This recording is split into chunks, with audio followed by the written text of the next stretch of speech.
Сәлем досым, Көз әлемі каналына қош келдің. Бүгінгі видеода мен саған бірнеше логикалық сұрақтар жасырамын. Ойыңның қаншалықты жүйрік және көзіңнің қаншалықты қырағы екенін білетін боламыз. Дайынсың ба? Ендеше кеттік. Қылмыскер түрмеден қашып жақын маңдағы көлік ұрлап ізін суытады. Полицейлер оған ілесе алмайды, өйткені сол күні қатты жауын жауып тұрды. Қылмыскер қала орталығындағы көп қабатты ғимараттар алдында тұрақтайды. Ол жерде 3 бірдей қызыл көлік тұрды. Енді саған сұрақ, қылмыскер қай көліктің ішінде?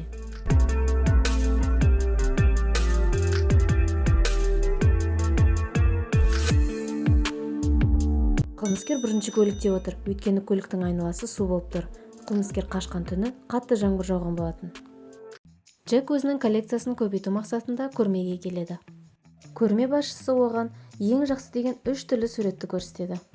Бірінші сурет үшбұрышқа салынған гүл, екінші сурет селфи жасап тұрған барыс, үшінші сурет ұшып тұрған үй. Джек осы 3 суреттің біреуінің жасанды екеніне сенімді. Қалай ойлайсың, қай сурет жасанды?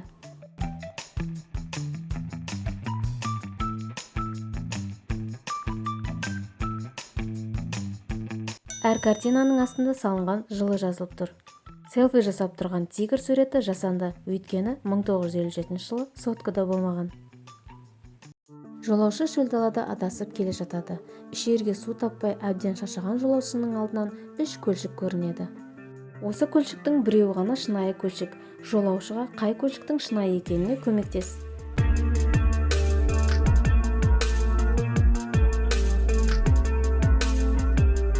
Шынайы көлшік міне тұрғаны, өйткені өсіп тұрған пальманың суда көлеңкесі көрініп тұр. Осындай жағдайда қалай құтылар едің?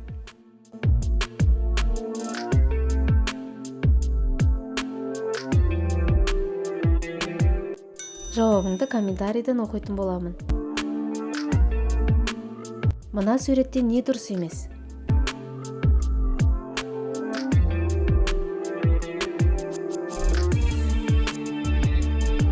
Бұл жерде екеуі де сол аяқтың аяқ киімдері.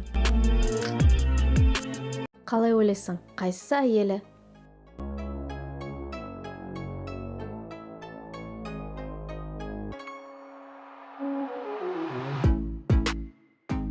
Әйелі міне тұрғаны неліктен деп ойлайсың? Көзіңнің қаншалықты өткір екенін байқайық. Мына суреттен қоянды тап.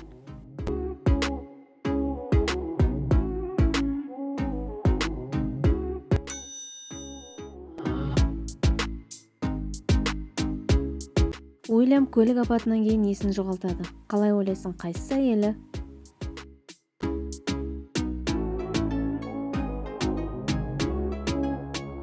Әйелі міне тұрғаны, өйткені қолында неке жүзігі бар. Мына жерде қайсысы солақай?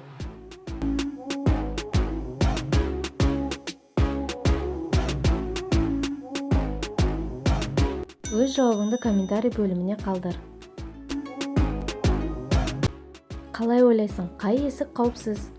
Бірінші есікте қару ұстаған қылмыскер бар, екінші есікте 1 жыл тамақтанбаған арыстан бар, үшінші есікте жалындаған от бар.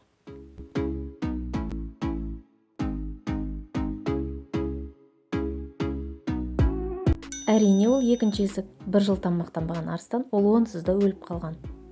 Мына жерде тек бір ғана стаканды ауыстыру арқылы орнылы суретін су қалған стакан, бос стакан осы ретпен жалғастыру керек.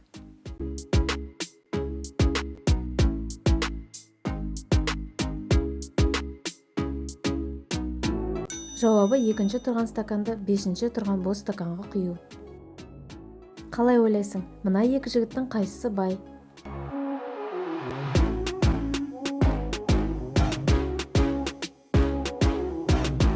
Жауабыңды комментарий бөлімінен оқимын.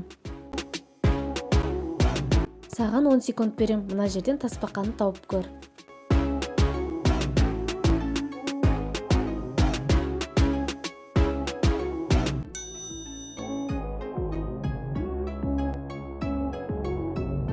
Мартин бірінші рет электронды музыкалық фестивалінде диджей болады. Мартин көрермен толы сахнаға шығып, құлағына наушникті салып, бірінші тректі қояды. Бірақ көрермендердің ешқайсысы билемейді. Қалай ойлайсың, неліктен?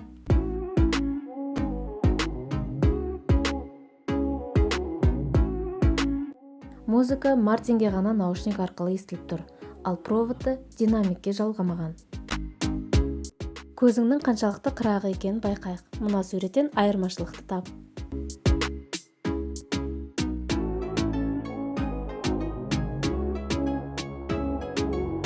Қанша айырмашылық таптың, комментарий бөліміне жазып кет.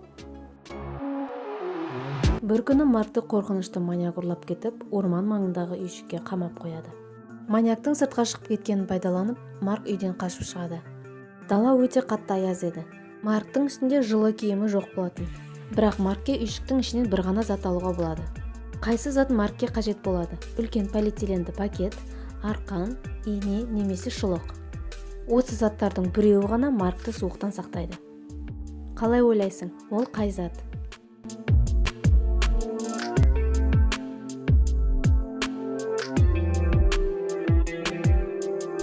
Үлкен полиэтиленді пакет. Егер Марк ішінде қымтанып отырса, көмек келгенше аяздан сақтануға болады. Мына жерде қалай ойлайсың, қай врач қылмыскер?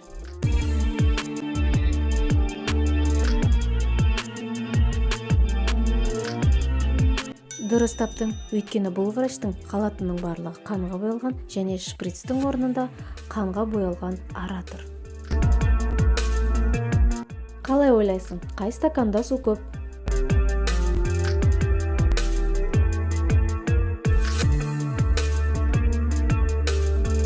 Дұрыс таба алдың ба? Қалай ойлайсың, қай номерде көлікті жылжытып, кептелістен құтылуға болады?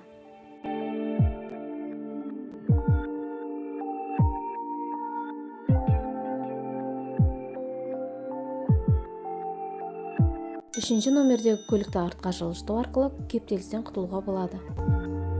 Джозефке жануарларды өзеннің арғы бетіне тасуға көмектес. Қайыққа өзімен бірге бір ғана жануарды отырғыза алады. Тек қасқырды қойлармен жалғыз қалдыруға болмайды.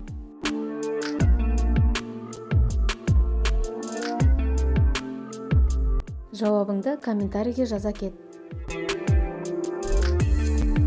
Осындай жағдайда қай жолмен жүрер едің? Ыстық жанып тұрған шоқ, үшкір тістері бар шеге және Антарктидадағындай мұз.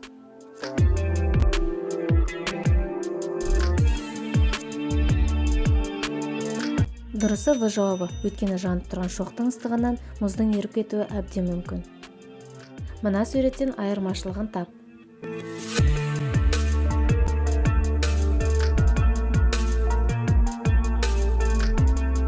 Дұрыс таба алдың ба? Джерри орманда келе жатып адасып кетеді. Қатты жаурап, шаршап, қарны ашып, алдынан үйлер көрінеді. Джерри мына тұрған үш үйдің қайсысына кіргені дұрыс?